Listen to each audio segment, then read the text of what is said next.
celda oscura del presidio lejano, el penado 14 su vida terminó. Y dicen los compañeros que el pobre presidiario murió haciendo señas y nadie lo entendió. En una noche fría que el preso deliraba, su mueca tan extraña dio mucho que pensar.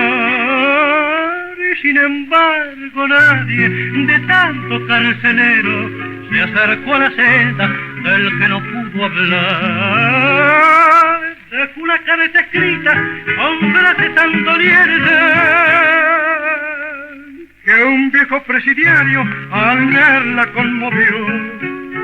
Al mismo fratricida con alma tenebrosa que en toda su existencia amor nunca sintió.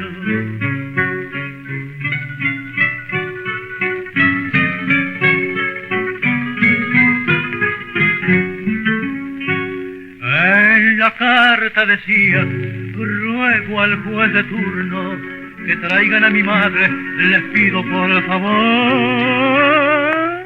Pues antes de morirme yo quiero darle un beso en la arrugada frente de mi primer amor. En la celda sombría del lejano presidio, su vida miserable el penado entregó.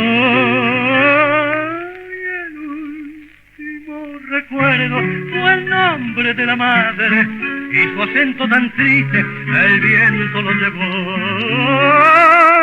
Dejó una carta escrita con frases tan dolientes que un viejo presidiario al leerla conmovió. Al mismo fratricida con alma tenebrosa, en toda su existencia amor nunca sintió. En la carta decía: ruego al juez de turno que traigan a mi madre, les pido por favor, pues antes de morirme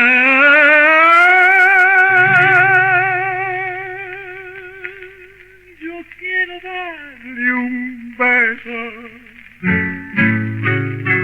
en la arrugada frente de mi primer